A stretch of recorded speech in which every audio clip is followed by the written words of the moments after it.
America మాజీ అధ్యక్షుడు Donald Trump record సృష్టించారు. అయితే ఆ రికార్డు రాజకీయ వ్యూహాల్లోనూ పాలన పరంగానూ కాదు, నేర ఆరోపణల ధృవీకరణలో. పోర్న్ స్టార్తో అనైతిక ఒప్పందం కేసులో డొనాల్డ్ ట్రంప్పై నమోదైన నేర ఆరోపణలు నిజమేనని తేలాయి. ఇది జరిగిన ఏడాది తర్వాత ఆ ఆరోపణలే ట్రంప్ అధ్యక్ష ఆశలకు అడ్డుపడేలా మారుతున్నాయి. సింపుల్గా చెప్పాలి అంటే ఏడాది క్రితం అమెరికా పాలిటిక్స్ను షేక్ చేసిన హష్ మనీ కేసు అధ్యక్ష ఎన్నికల వేళ ట్రంప్ మెడకు చుట్టుకుంటోంది. ఇంతకు స్టామీ డేనియల్స్తో అమెరికా మాజీ అధ్యక్షుడు చేసుకున్న ఆ అనైతిక ఒప్పందం ఏంటి?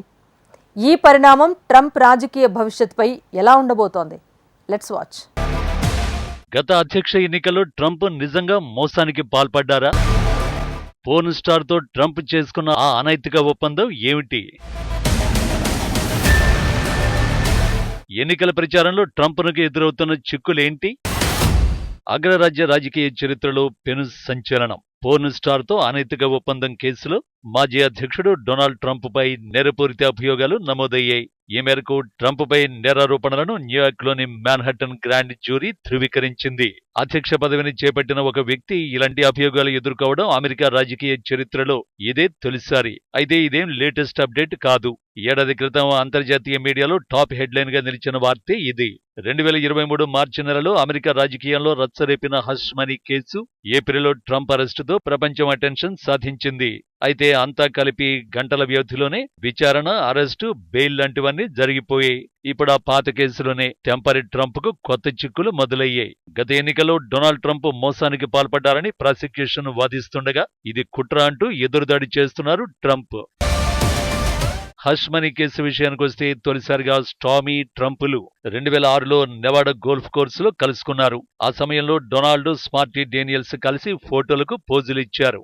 అప్పటికి డేనియల్స్ వయసు 27, ట్రంప్కి 60 సంవత్సరాలు. డేనియల్స్ ను కలవడానికి 4 నెలల ముందు డొనాల్డ్ ట్రంప్ భార్య మెలానియా కొడుకు బ్యారన్ కు జన్మనిచ్చారు. ట్రంప్ బాడీగార్డ్స్ లో ఒకరు గోల్ఫ్ కోర్సులోని అతని పెంట్ హౌస్ ని సందర్శించమని తనను కోరినట్టు స్టామీ పేర్కొన్నారు. ట్రంప్ తో కలయిక గురించి స్వీయ పుస్తకం ఫుల్ డిస్క్లోజర్ లో రాసుకొచ్చారు. అంతేకాదు ట్రంప్ బాడీ లాంగ్వేజ్ గురించి ఒక అసహ్యమైన వివరణ కూడా ఇచ్చారు. ఆ తర్వాత 2016లో ట్రంప్ అధ్యక్ష ఎన్నికల ప్రచారం నిర్వహిస్తున్నప్పుడు డేనియల్స్ తో ఇబ్బందులు తప్పవని భావించిన ట్రంప్ తన వ్యక్తిగత న్యాయవాది కోహెన్ కు బాధ్యతలు అప్పగించారు.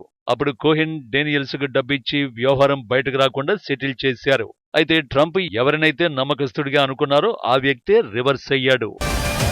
స్టామీ డేనియల్స్ డొనాల్డ్ ట్రంప్ అనైతిక ఒప్పందంపై 2018లో ఆమె కోర్టుకు వెళ్లడంతో అసలు విషయం వెలుగులోకి వచ్చింది.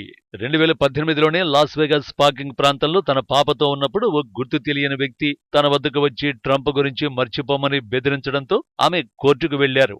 ఈ క్రమంలో ట్రంప్నకు వ్యతిరేకంగా మారిన మైఖేల్ కోహెన్ 2006 నాటి ఆ సంబంధం గురించి బయటపెట్టకుండా ఉండేందుకు డేనియల్స్ కు $130,000 ఇచ్చినట్టు అంగీకరించారు. అయితే ట్రంప్ మాత్రం తనపై వచ్చిన ఆరోపణల్లో నిజం లేదంటున్నారు. ఎన్నికల ప్రచార సమయంలో సంబంధం బయటపడకుండా డబ్బులు ఇవ్వలేదని వాదిస్తూనే ఉన్నారు. ఇదంతా బైడెన్ సర్కారు తనపై చేస్తున్న కుట్రే అని విమర్శలు చేస్తూ తప్పించుకునే ప్రయత్నాలు చేశారు. అయితే ఈ కేసు విచారణలో వేగం పెంచిన న్యూయార్క్ జ్యూరీ డొనాల్డ్ ట్రంప్పై కేసును కొనసాగించేందుకు తగిన సాక్ష్యాలు ఉన్నాయని నిర్ధారించింది. ఫలితంగా డొనాల్డ్ ట్రంప్ అమెరికా రాజకీయ చరిత్రలోనే నేరారోపణలు ధృవీకరించబడ్డ నేతగా నిలిచారు. ఆ వెంటనే అభియోగాలు, విచారణ, అరెస్టు, బెయిల్ లాంటివన్నీ వేగంగా జరిగిపోయాయి.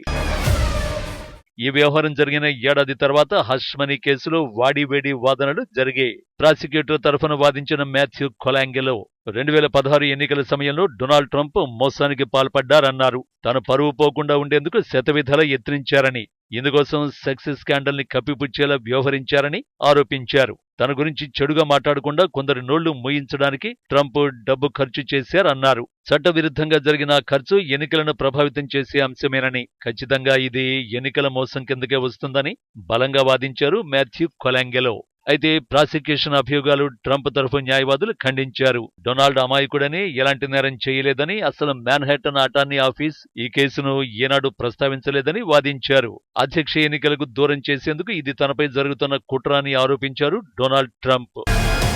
నిజానికి రహస్య ఒప్పందం కింద ఒకరికి నష్టపరిహారం చెల్లించడం చట్టవిరుద్ధమేమీ కాదు. కానీ ట్రంప్ ఖాతాల్లో కోహెన్ కు చెల్లించిన డబ్బు ఎలా భర్తీ అయిందనే విషయంపైనే ప్రాసిక్యూటర్లు దృష్టి సారించారు.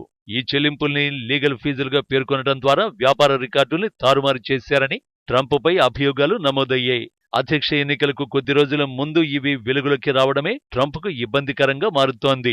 ఎందుకంటే 6 వారాల పాటు కొనసాగే ఈ విచారణ ట్రంప్ను ప్రచారానికి దూరం చేస్తోంది.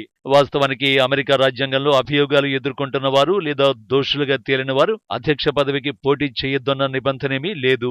దీంతో ఆయన పోటీకి ఆటంకం లేదు. కానీ కేసు విచారణ ప్రచారానికి దూరం చేస్తూ ఉండడం ట్రంప్తో పాటు రిపబ్లికన్లను ఇబ్బంది పెడుతోంది.